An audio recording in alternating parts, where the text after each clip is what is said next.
Panorama. Apoio Cultural Banrisul, o grande Banco do Sul. Olá, boa noite. Boa noite. A lei da terceirização divide a sociedade brasileira. O Panorama de hoje faz uma análise das mudanças no mundo do trabalho com a legislação que entrou em vigor este mês. O novo modelo de contratação de mão de obra vai aumentar o número de empregos ou precariza as relações entre patrão e empregado? Há riscos de redução nos salários? Qual a vantagem para os empresários? Quais serviços podem ser terceirizados? A lei da terceirização, como toda mudança, está dividindo opiniões. Para os trabalhadores, as novas regras são prejudiciais. Para os empresários, elas vêm desburocratizar e simplificar a relação entre empregador e empregado. Mas afinal, o que diz a nova lei? Ela vale para qualquer atividade ou apenas para aquelas consideradas complementares dentro da empresa? Será que é uma forma de driblar a velha CLT ou representa um avanço no mercado de trabalho? Uma fábrica de calçados contrata uma empresa para prestar serviços de limpeza. É a chamada terceirização, que já é muito praticada. Mas nas ruas ainda é difícil encontrar alguém favorável. Eu acho horrível, porque, na verdade, acho que perde o trabalhador. Essa é a impressão que eu tenho, né? É um crime. Terceirização é um crime. Décadas de conquistas, suor. Simplificando é isso. Segundo o DIEESE, em 2015 existiam cerca de 12 milhões de terceirizados no país, 1 em cada 4 trabalhadores brasileiros. No mesmo ano, a USP concluiu que os terceirizados ganham em média 30% menos do que os contratados via CLT. Entre os principais pontos do texto aprovado no Congresso estão: o contrato é firmado entre a prestadora e o terceirizado. O funcionário pode acionar a empresa contratante e não só a empresa contratada para cobrar direitos trabalhistas. Ou seja, a contratante também tem responsabilidade. As empresas prestadoras de serviço precisam ter um capital mínimo, de acordo com o número de funcionários. Direitos trabalhistas como férias, 13º, hora extra, licença maternidade e FGTS não estão garantidos. E só as atividades meio podem ser terceirizadas. Segundo este advogado trabalhista, a lei aprovada apenas regulamenta o que já vinha sendo aplicado pelo Tribunal Superior do Trabalho. A terceirização das atividades fim segue proibida. Esse projeto ele se divide em trabalho temporário e trabalho terceirizado.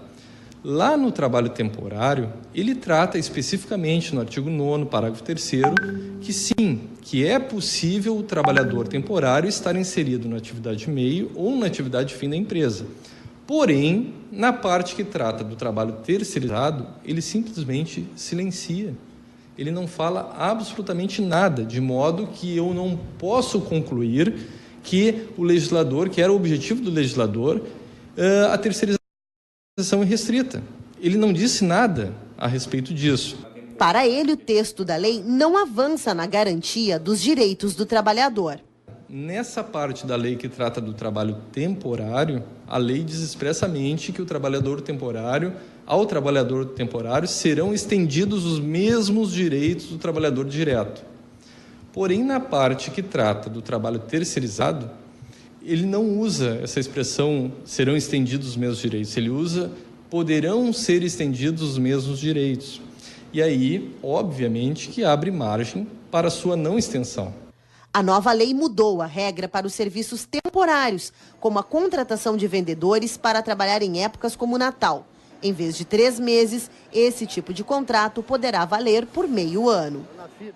Pois é, a lei da terceirização ainda gera muitas dúvidas para os trabalhadores. Para esclarecer mais o tema de hoje, nós recebemos aqui no estúdio o Rodrigo Trindade, que é presidente da Associação dos Magistrados da Justiça do Trabalho da 4ª Região.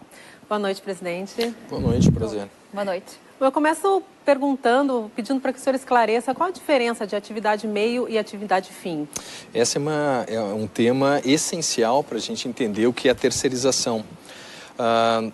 Até final do mês passado, nós não tínhamos uma lei geral de terceirização no Brasil e houve necessidade de que os tribunais superiores, principalmente o TST, se manifestasse dizendo qual era o campo de atuação válido, legal da terceirização.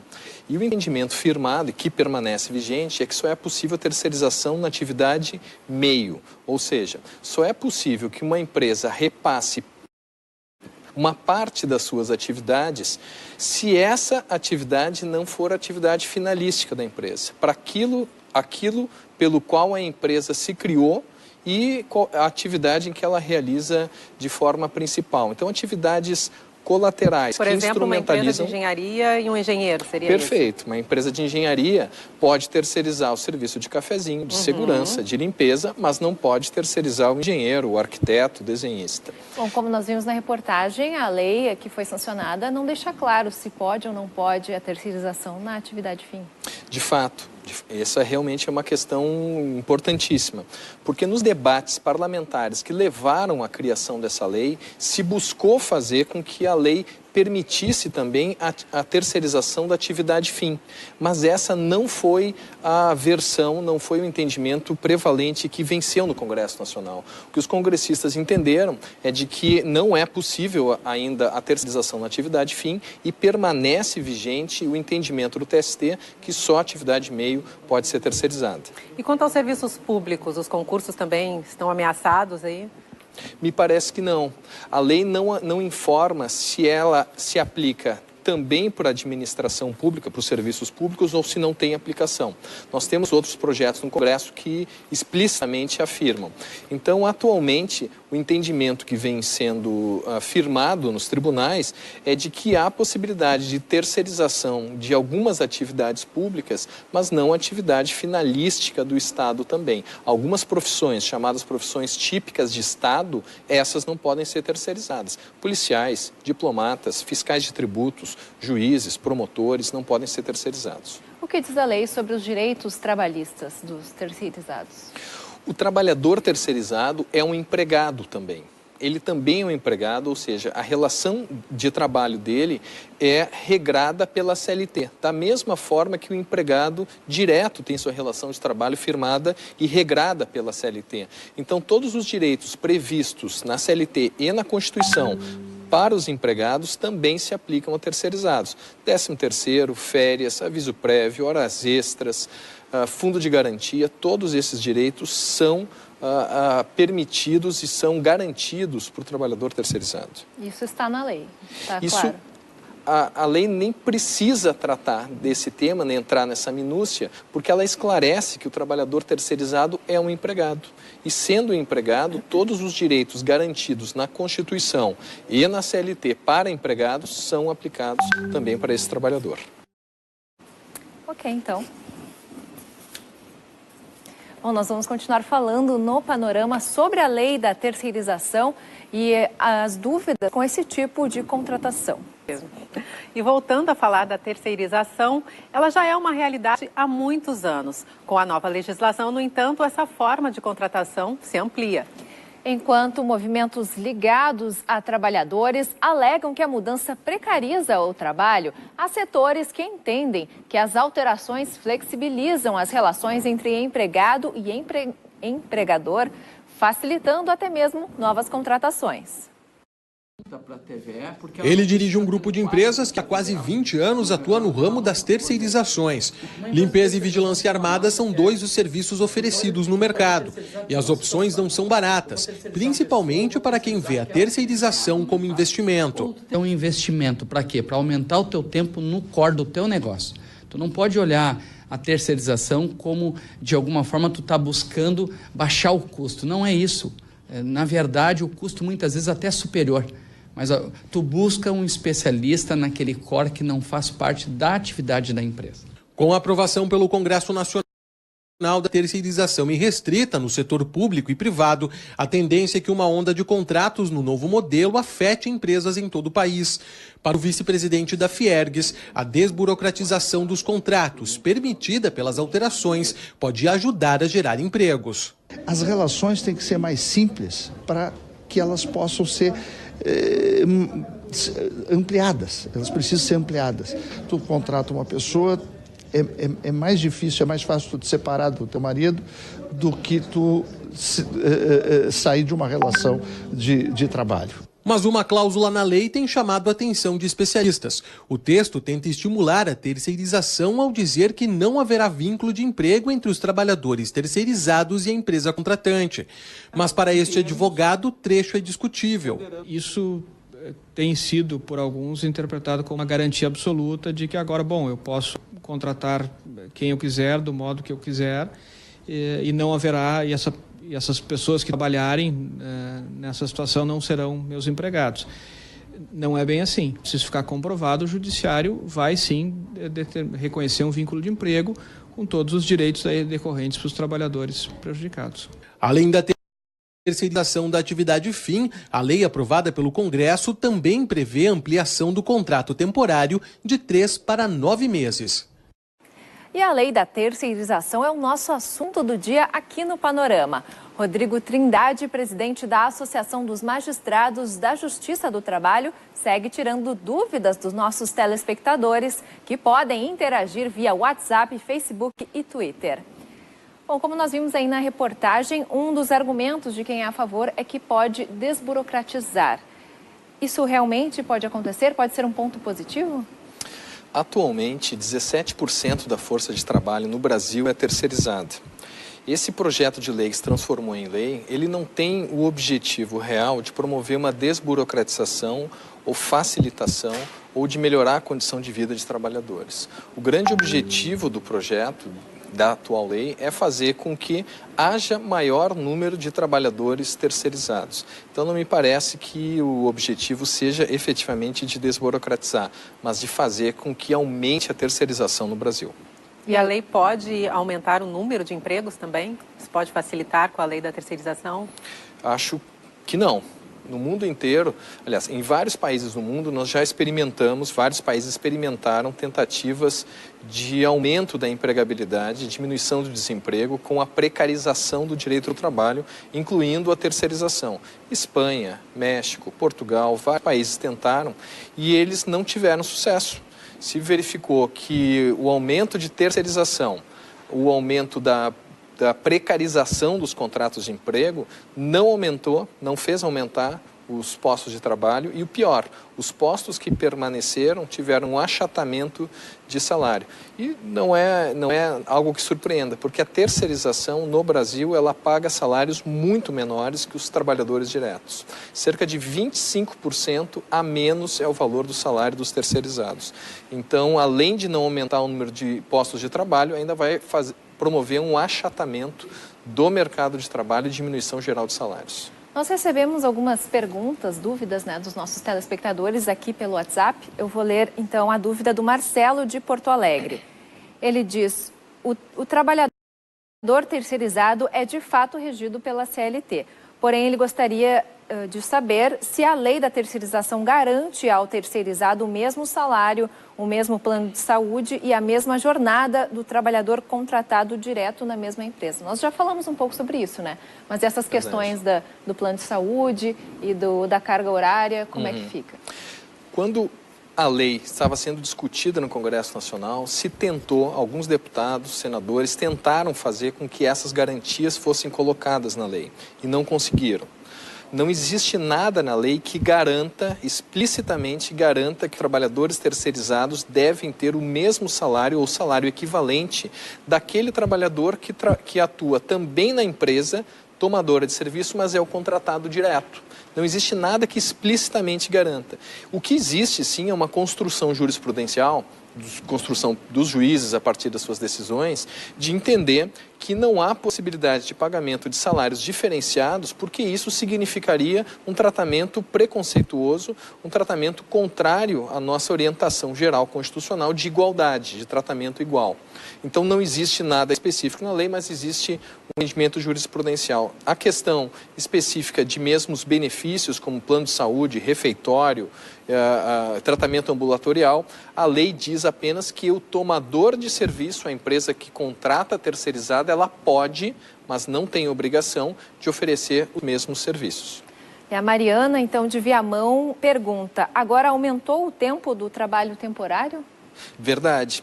Essa é uma das mais importantes e mais dramáticas alterações dessa lei, porque ela promove uma modificação grande do próprio conceito de trabalho temporário.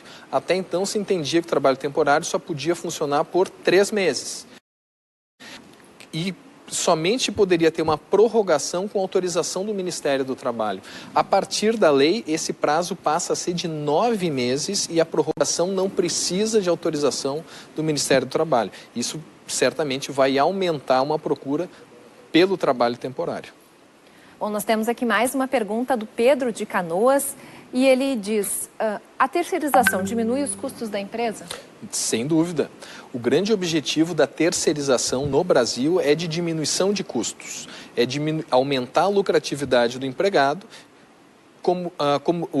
a partir da diminuição dos custos de contratação do trabalho. Então, no Brasil, se utiliza da terceirização principalmente para a diminuição dos custos. Se contrata uma empresa terceirizada para que a empresa terceirizada pague um salário menor para o trabalhador e com esse custo menor o empregador tem uma lucratividade maior. Ok, então, no próximo bloco a gente segue falando sobre a lei da terceirização e como será feita a fiscalização das empresas para garantir os direitos dos trabalhadores. Continuamos aqui no estúdio com Rodrigo Trindade, presidente da Associação dos Magistrados da Justiça do Trabalho da 4ª Região. Nós já vimos ao longo do programa que a lei das terceirizações divide a opinião de empregados e empregadores. Mas como é que fica a fiscalização para saber se as empresas que estão terceirizando vão manter os direitos dos trabalhadores? Como é que é feito hoje essa fiscalização? Hoje, a maior parte da fiscalização é feita pela Superintendência Regional do Trabalho, que é um órgão do Ministério do Trabalho. Há um número insuficiente de funcionários, de auditores, e eles que vão ter que manter essa atividade de fiscalização. Mas imagine, se hoje, com a terceirização correspondendo a 17% da força de trabalho, já há uma grande dificuldade de fiscalizar, com a ampliação, a tendência é aumentar bastante. Atualmente, aqui no Rio Grande do Sul, de 30% a 40% dos processos trabalhistas são de empresas terceirizadas. As empresas que terceirizam são campeãs de inadimplemento, de não pagamento de verbas rescisórias, de sonegação de benefícios previdenciários, são campeãs de acidentes do trabalho. Então, haverá, sem dúvida, uma grande dificuldade de fiscalização dessa cultura de inadimplemento das empresas de terceirização.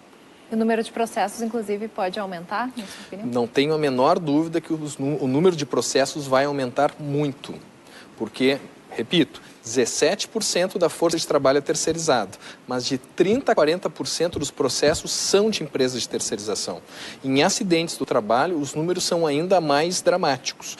De cada 10 acidentes do trabalho hoje no Brasil, 8 são de trabalhadores terceirizados, inclusive mortos, inclusive acidentados que entram em óbito. Nós recebemos a pergunta do Maurício de Porto Alegre, ele questiona, o funcionário terceirizado deixa de ser CLT? Não, absolutamente. O trabalhador terceirizado, ele é um empregado. É um empregado, só que o tomador do serviço dele não é o seu empregador. O tomador de serviço é um cliente do seu empregador, mas ele continua sendo um empregado e, portanto, tem todos os direitos previstos na lei. Como fica a questão da organização desses trabalhadores, né? Na relação de sindicatos? Quem que representa esses trabalhadores? Outra ótima pergunta, porque o projeto original, ele previa que o trabalhador terceirizado, ele deveria ser vinculado e ter os seus direitos garantidos pelo sindicato da empresa tomadora de serviços. Essa não foi a posição prevalente. Atualmente, o terceirizado, ele é vinculado à empresa de terceirização de serviços. Só que veja, num dia o terceirizado trabalha num banco, no outro dia ele trabalha no comércio, na outra semana ele trabalha na indústria. Mas as normas coletivas dessas atividades não lhe são aplicáveis. Então isso é bastante ruim para o trabalhador terceirizado e promove, sem dúvida, uma precarização, uma diminuição de direitos. E qual o impacto na aposentadoria, já que a gente está passando aí por uma reforma da Previdência também? O trabalhador terceirizado é muito prejudicado no tema da aposentadoria, porque os terceirizados no Brasil hoje, eles têm o dobro da rotatividade, significa que eles ficam o dobro de tempo desempregados e, portanto, não fazem contribuições previdenciárias. Eles vão ter uma gigantesca dificuldade de obter seus benefícios de previdência, principalmente a aposentadoria. De modo bem simples, vai ser extremamente difícil um terceirizado se aposentar no Brasil.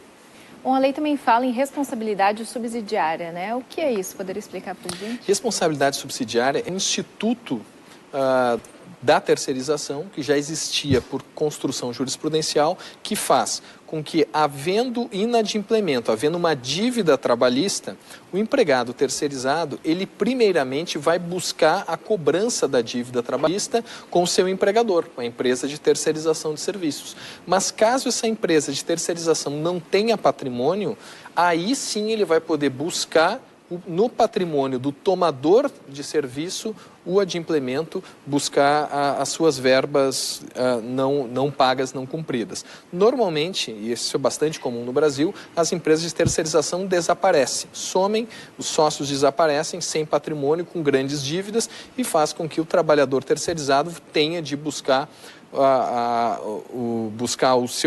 buscar o cumprimento das obrigações na empresa de tomadora de serviços. O funcionário terceirizado, ele tem como questionar o vínculo empregatício? Sem dúvida, tem. Nós temos ainda vigentes uma súmula, que é a súmula 331 do TST, que diz o seguinte: a terceirização é válida desde que o trabalhador terceirizado não tenha pessoalidade e subordinação com o tomador de serviços.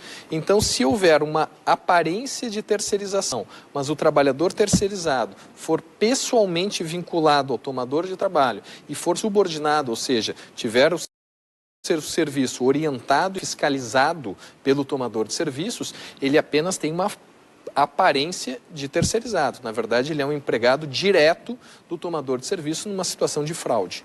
Bom, e nós falamos no bloco anterior sobre a questão dos temporários, né? Muito se fala na possibilidade de efetivação desses trabalhadores que trabalham ali na época do Natal, o Páscoa, por exemplo, e tem essa possibilidade de ser efetivado. Essa possibilidade deixa de existir com esse aumento de tempo ou não? Essa possibilidade, ela formalmente se mantém, mas materialmente, no campo da realidade, ela diminui muito a incidência. Porque uma coisa é nós termos um trabalhador temporário, que é contratado para fazer ovos de Páscoa, por exemplo. Ele vai trabalhar 1 mês, 2 meses e depois ele pode ser efetivado. É uma demanda bastante sazonal, excepcional. Se nós aumentamos, e é isso que a lei fez, aumenta bastante o tempo em que pode haver a contratação temporária, agora é de 9 meses, é um tempo muito grande. A possibilidade de contratação direta diminui, porque o empresário, evidentemente, vai preferir que se mantenha o trabalhador como temporário, porque os custos de rescisão do contrato vão ser muito menores. Ok, então, nós agradecemos a presença do Rodrigo Trindade, que é presidente da Associação dos Magistrados da Justiça do Trabalho da 4ª Região. Muito obrigada, Rodrigo, e uma boa noite. Obrigado, boa noite. Muito obrigada.